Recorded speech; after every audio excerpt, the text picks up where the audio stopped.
Olá a todos, meu nome é André Rodrigues Costa Oliveira.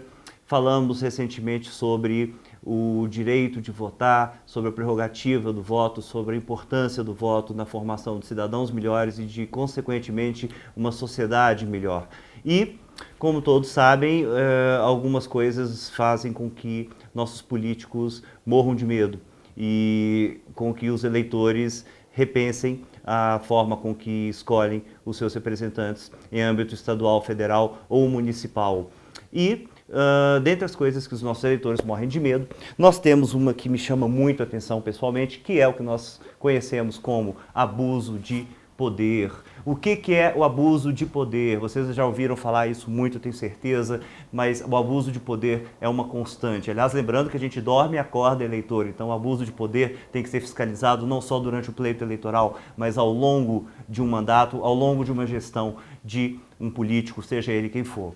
Ok? Abuso de poder nada mais é do que toda conduta abusiva de utilização de recursos financeiros públicos ou privados ou de acesso a bens ou serviços em virtude do exercício de cargo público que tenha potencialidade para gerar desequilíbrio entre os candidatos, afetando legitimamente a legitimidade, a legalidade e a normalidade das eleições. Nós vamos destrinchar cada um desses conceitos daqui a pouquinho.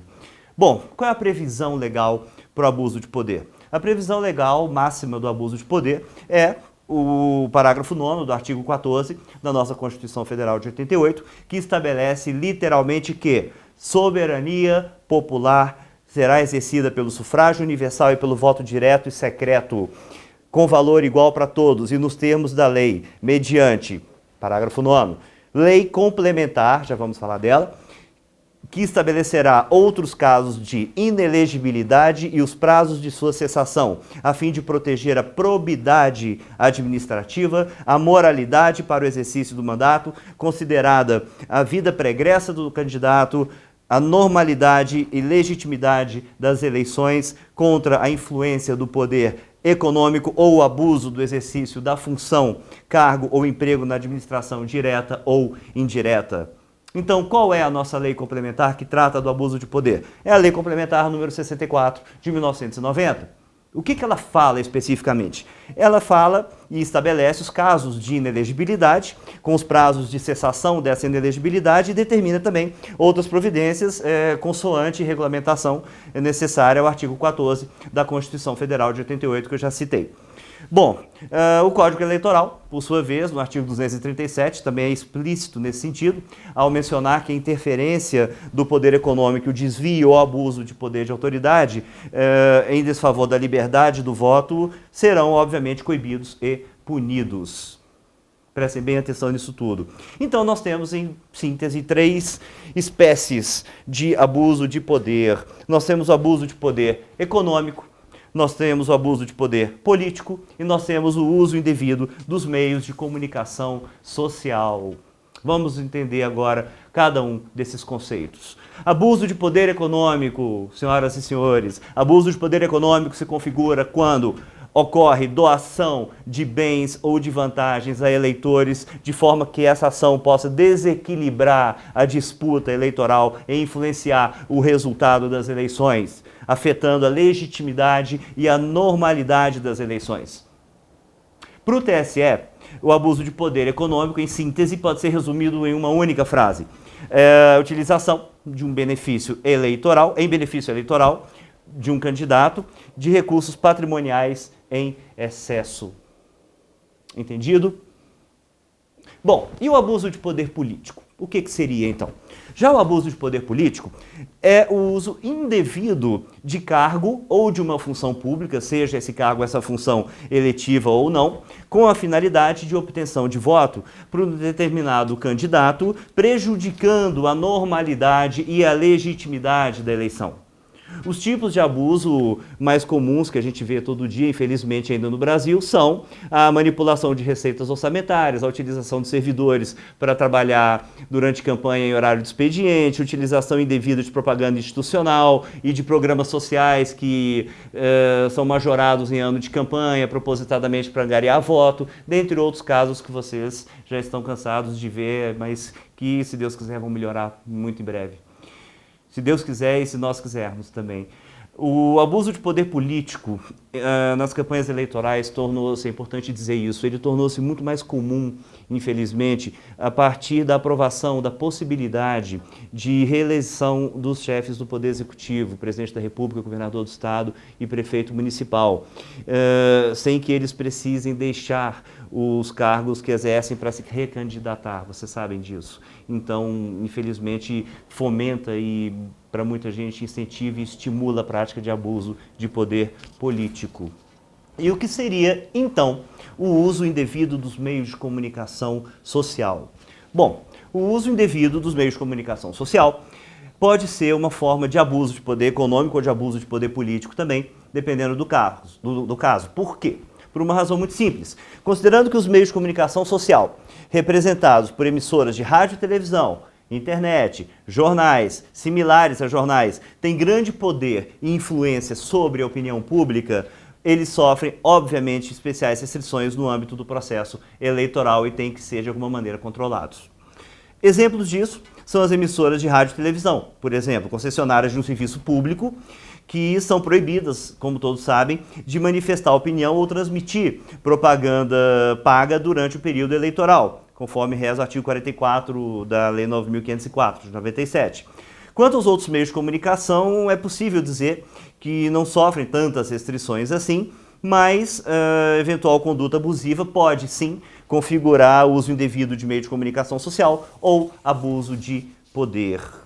Daí, nós chegamos a três conceitos interessantes, que são imprescindíveis que sejam esclarecidos. Nexo de causalidade no abuso de poder, potencialidade no abuso de poder e gravidade no abuso de poder. Como é que funciona isso na prática? Bom, segundo a jurisprudência do Tribunal Superior Eleitoral, para aprovação da cassação de um candidato ou de um cidadão eleito, prevista no artigo 22 da Lei Complementar 64, não há necessidade de provar o envolvimento ou a responsabilidade do candidato beneficiado. Por quê? Porque basta a comprovação de que o ato praticado tenha efetivamente influenciado o resultado da eleição.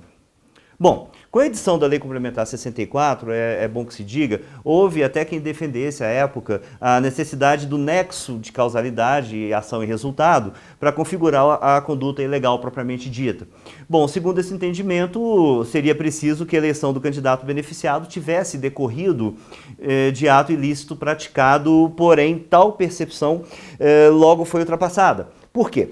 Porque é impossível, senhoras e senhores, saber efetivamente se o candidato foi vitorioso ou não, devido à prática desse ato abusivo em especial. Com isso, passou-se a exigir o que chamamos de, aspas, requisito de potencialidade do ato lesivo, fecha aspas, ou seja, nada mais do que aquilo que envolve práticas significativamente capazes de causar influência da ação ilícita no resultado das eleições. Bom, considerando também as dificuldades enormes para avaliação do requisito da potencialidade, o legislador brasileiro alterou o quesito exigido para a caracterização da infração, conforme hoje o inciso 16 do artigo 22 da Lei Complementar número 64, que eu vou ler literalmente. Para a configuração do ato abusivo, não será considerada potencialidade de o fato alterar o resultado da eleição, mas apenas a gravidade das circunstâncias que o caracterizam. Dessa forma, o julgador deve analisar o caso diante da gravidade dos fatos.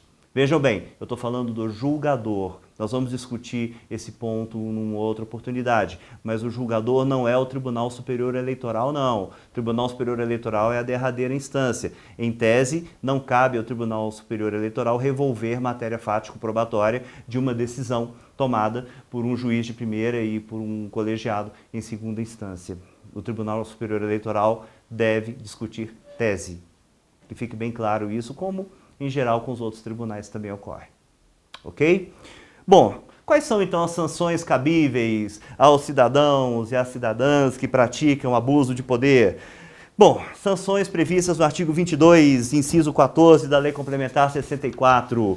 Inelegibilidade por 8 anos e cassação. Como assim? Julgada procedente a representação, ainda que após a proclamação dos eleitos, o tribunal declarará a inelegibilidade do representado e de quantos hajam contribuído para a prática do ato, combinando-lhes sanção de inelegibilidade para as eleições a se realizarem nos 8 anos subsequentes à eleição em que se verificou. Ok? Além da cassação do registro do diploma do candidato pelo desvio ou abuso de poder de autoridade ou dos meios de comunicação. E, por fim, determinando a remessa dos autos ao Ministério Público Eleitoral para instauração de eventual processo disciplinar e, se for o caso, de ação penal por parte do próprio Ministério Público, ordenando quaisquer outras providências que se fizerem cabíveis ou que a espécie se comportar. Bom, as formas de apuração clássicas são as 3 ações clássicas, também vamos discutir oportunamente cada uma delas. São, respectivamente, ação de investigação judicial eleitoral, ação de impugnação de mandato eletivo e o recurso contra a expedição de diploma. Vamos falar sobre cada uma dessas ações oportunamente. E há uma possibilidade, não posso deixar de mencionar, de que, dadas as características do processo eleitoral, algumas vezes um só fato ou um conjunto de fatos pode caracterizar tanto o abuso de poder econômico, ou o abuso de poder político, ou a captação ilícita do sufrágio, ou ainda a prática de conduta vedada ao mesmo tempo. Por quê? Porque o Tribunal Superior Eleitoral, isso pouca gente sabe, já decidiu que as ações eleitorais que eu mencionei aqui agora, as 3 clássicas, vou repetir, ação de investigação judicial eleitoral, ação de impugnação de mandato eletivo e recurso contra a expedição de diploma, constituem-se de processos distintos e autônomos, ou seja, possuem causa e consequências absolutamente distintas. Ou seja, gente, não havendo entre eles litispendência, eles podem sim tramitar em separado. E o que é litispendência? Todo mundo sabe, instituto processual para designar a ocorrência do fato de 2 causas idênticas com as mesmas partes, conteúdo e pedido. Para terminar, um recado a todos.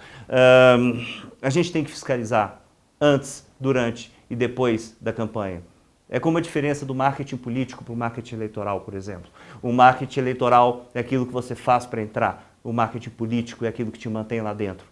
Então fiscalizem. Se o político trabalha a imagem dele, fiscalize para que a imagem dele seja a melhor possível, para que você tenha segurança, tranquilidade, paz de espírito no momento em que você for votar nesse cidadão ou nessa cidadã para te representar, seja em âmbito municipal, federal ou estadual. E por último, recado, eu recebi recentemente um material que dizia respeito ao processo político, dizia respeito ao povo, que tem como voto a sua principal arma, eu concordo totalmente com isso, mas a gente não deve esquecer que o político emana do povo, o político é um cidadão que vem do povo. Então observe a vida pregressa, observe o que ele vai fazer, observe como ele se comporta, observe a vida privada deles. Ah, mas não tem nada a ver com a vida pública. Tem sim, a vida privada tem a ver com a vida pública, porque cidadãos de bem tendem a formar uma sociedade de bem. Obrigado, abraços a todos.